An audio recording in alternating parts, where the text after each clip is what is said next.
ಕೋಲಾರ ಶಾಸಕ ಕೊತ್ತೂರು ಮಂಜುನಾಥ್ರವರ 45ನೇ ವರ್ಷದ ಹುಟ್ಟುಹಬ್ಬದ ಅಂಗವಾಗಿ ಮಂಜಣ್ಣನವರ ಅಭಿಮಾನಿ ಚಿಂತಾಮಣಿ ತಾಲೂಕು ಮುನಗನಹಳ್ಳಿ ಗ್ರಾಮದ ಮುನಿ ಅಂಜಪ್ಪನವರು ತಮ್ಮ ಸ್ವಗ್ರಾಮ ತಮ್ಮ ಸ್ವಂತ ತೋಟದಲ್ಲಿನ 5 ಎಕರೆ ಜಮೀನಿನಲ್ಲಿ 380ಕ್ಕೂ ಹೆಚ್ಚು ಮಾವಿನ ಗಿಡಗಳನ್ನು ಮುನಿ ಅಂಜಪ್ಪನವರು ರೈತರು ಕೂಲಿ ಕಾರ್ಮಿಕರೊಂದಿಗೆ ಸೇರಿ ಕೇಕ್ ಕತ್ತರಿಸಿ ಸಿಹಿ ಹಂಚಿ ಮಾವಿನ ಗಿಡಗಳನ್ನು ನೆಡುವುದರ ಮೂಲಕ ಶಾಸಕ ಕೊತ್ತೂರು ಮಂಜುನಾಥ್ರವರ ಹುಟ್ಟು ಹಬ್ಬವನ್ನು ಅರ್ಥಪೂರ್ಣವಾಗಿ ಆಚರಿಸುವುದರ ಮೂಲಕ ಇತರರಿಗೆ ಮಾದರಿಯಾಗಿದ್ದಾರೆ.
ಕಳೆದ ವರ್ಷ 2023ರಲ್ಲಿ ಮುಳಬಾಗಿಲು ತಾಲೂಕಿನ ಎಲ್ಲ ಮುಖಂಡರುಗಳು, ಕಾಂಗ್ರೆಸ್ ಮುಖಂಡರುಗಳು ಹಾಗೂ ಅವರ ಅಭಿಮಾನಿಗಳೆಲ್ಲ ಸೇರಿ ಅದ್ಧೂರಿಯಾಗಿ ಮಂಜಣ್ಣನವರ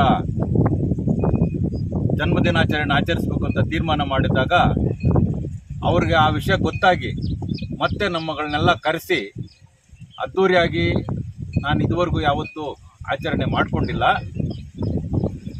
ಆಯಾ ಗ್ರಾಮದಲ್ಲಿರ್ತಕ್ಕಂಥ ದೇವಸ್ಥಾನಗಳಲ್ಲಿ ನೀವು ಪೂಜೆ ಮಾಡಿಸ್ಕೊಳ್ಳಿ, ಅದೇ ಆಚರಣೆ ಅಂತ ತಿಳ್ಕೊಳ್ಳಿ. ಆಮೇಲೆ ಯಾರಾದರೂ ನನ್ನ ಜನ್ಮದಿನ ಆಚರಣೆ ಮಾಡೋದರಲ್ಲಿ ಗಿಡ ನೆಟ್ಟು ಆಚರಣೆ ಮಾಡಿದ್ರೆ ನಾನು ಇನ್ನೂ ಬಹಳ ಸಂತೋಷ ಪಡ್ತೀನಿ ಅಂತ ಹೇಳಿದರು. ಆದರೆ ಆ ಹೇಳಿದಂಥ ಸಂದರ್ಭದಲ್ಲಿ ಯಾವುದೇ ವ್ಯವಸ್ಥೆ ಮಾಡ್ಕೊಳ್ಳಿಕ್ಕೆ ಆಗಲಿಲ್ಲ. ಆದ್ದರಿಂದ ಈ ವರ್ಷ ಅಂದರೆ 24 ಜನವರಿ 11ಕ್ಕೆ ಮುಂಚಿತವಾಗೇ ನಾನು ಇದನ್ನೆಲ್ಲ ಪ್ರೀ ಪ್ಲ್ಯಾನ್ ಮಾಡಿಕೊಂಡು ಸಸಿಗಳನ್ನು ತರಿಸಿ ಗುಣಿಯೆಲ್ಲನೂ ಅದೆಲ್ಲನೂ ಮಾಡಿ ಇವತ್ತು ಬಹಳ ಸಣ್ಣ ಪ್ರಮಾಣದಲ್ಲಿ ರೈತ ಕೃಷಿ ಕಾರ್ಮಿಕರ ಜೊತೆಯಲ್ಲಿ ನಾನು ಮಂಜಣ್ಣನವರ ಜನ್ಮದಿನಾಚರಣೆಯನ್ನು ಆಚರಣೆ ಮಾಡ್ತಾಯಿದ್ದೀನಿ. ಇದರ ಉದ್ದೇಶ ಏನು ಅಂತಂದರೆ ಇದೇ ಥರ ಇನ್ನೂ ಕೆಲವು ರೈತರು ಇಲ್ಲ ನಮ್ಮ ಕಾರ್ಯಕರ್ತರಾಗ್ಬೋದು, ಇಲ್ಲ ನಮ್ಮ ಅವ್ರ ಮಂಜಣ್ಣವರ ಅಭಿಮಾನಿಗಳು ಈ ರೀತಿ ಆಚರಣೆ ಮಾಡ್ಕೊಳ್ಳೋದ್ರಿಂದ ಅವ್ರಿಗೆ ಸಂತೋಷ ಆಗುತ್ತೆ ಅಂತಕ್ಕಂಥ ಭಾವನೆಯಿಂದ ನಾನು ಮಾಡ್ತಾಯಿದ್ದೀನಿ. ಇದನ್ನು ಯಾರು ಏನೇ ಅಂದ್ಕೊಂಡ್ರು ಕೂಡ ನಾನು ಅದಕ್ಕೆಲ್ಲ ನಾನು ಸೊಪ್ಪಾಕಲ್ಲ. ನನಗೆ ಮಂಜಣ್ಣ ಅಂತ ಕರೆದು ಅಭ್ಯಾಸ ಆಗಿಬಿಟ್ಟಿದೆ. ವಯಸ್ಸಿನಲ್ಲಿ ನನಗಿಂತ ಚಿಕ್ಕವರಾದರೂ ಕೂಡ ಮಂಜಣ್ಣ ಅಂತೀನಿ, ಅವ್ರು ನನ್ನ ಅಣ್ಣ ಅಂತಾರೆ. ಅದನ್ನು ಕೆಲವರು ವಯಸ್ಸಿನಲ್ಲಿ ದೊಡ್ಡಗಿರೋರು ನೀನು ಮಂಜಣ್ಣ ಅಂತೀಯಲ್ಲ ಹಂಗೆ ಹಿಂಗೆ ಅಂತಂದರೆ ಅದು ಅವರು ಪುಂಡಾಟಿಕೆ ಅಂತ ನಾನು ತಿಳ್ಕೊಳ್ತೀನಿ. I don't care. ನಾನು ಒಂದು ಸರ್ತಿ ಏನಾದರೂ ಕಮಿಟ್ ಆದರೆ ನನ್ನ ಮಾತು ನಾನೇ ಕೇಳಲ್ಲ. ಆ ಥರದ ಮನುಷ್ಯ ನಾನು. ಅವರ ನನ್ನ ಒಂದು ಅನುಬಂಧ ಬಹಳ ಗಟ್ಟಿಯಾದಂಥದ್ದು. ನಮ್ಮಲ್ಲಿ ಯಾರನ್ನು ಅವ್ರ ಬಗ್ಗೆ ನನಗೆ ಹೇಳಿದ್ರು, ನನ್ನ ಬಗ್ಗೆ ಅವ್ರಿಗೆ ಹೇಳಿದ್ರು ಕೂಡ ನಾವು ಕೇಳೋವಂಥವ್ರಲ್ಲ. ನಮ್ಮ ಜನ್ಮ ಇರೋವರೆಗೂ ನಮ್ಮ ಸಂಬಂಧ ಇದೇ ಥರ ಇರುತ್ತೆ. ಮೂನ್ ಸ್ಟಾರ್ ಲ್ಯಾಂಡ್ ಡೆವಲಪರ್ಸ್ ಮತ್ತು ಬಿಲ್ಡರ್ಸ್, ಕೆಆರ್ ಬಡಾವಣೆ, ಚಿಂತಾಮಣಿ. ಶಿಡ್ಲಘಟ್ಟ ಚಿಂತಾಮಣಿ ಮುಖ್ಯ ರಸ್ತೆಯ ವೈ ಹುಣಸೇನಹಳ್ಳಿ ಗೇಟ್ನಲ್ಲಿ ಅಭಿವೃದ್ಧಿಪಡಿಸಲಾಗುತ್ತಿರುವ ಸಿಂಗಾಪುರ ಲೇಔಟ್ನಲ್ಲಿ ಜಿಲ್ಲಾಧಿಕಾರಿಗಳಿಂದ ಭೂ ಪರಿವರ್ತನೆ, ಗ್ರಾಮ ಪಂಚಾಯಿತಿ ಈ ಸ್ವತ್ತು ಖಾತೆ ಹಾಗೂ ನಗರ ಮತ್ತು ಗ್ರಾಮಾಂತರ ಯೋಜನಾ ಇಲಾಖೆಯಿಂದ ಅನುಮೋದಿತ ನಿವೇಶನಗಳು ದೊರೆಯಲಿವೆ. ನಿಮ್ಮ ಕನಸಿನ ಮನೆಯನ್ನು ನಿರ್ಮಿಸಿಕೊಳ್ಳಲು ಹಿಂದೆ ಸಂಪರ್ಕಿಸಿ Moon star land developers and builders, KR ಬಡಾವಣೆ, ಚಿಂತಾಮಣಿ.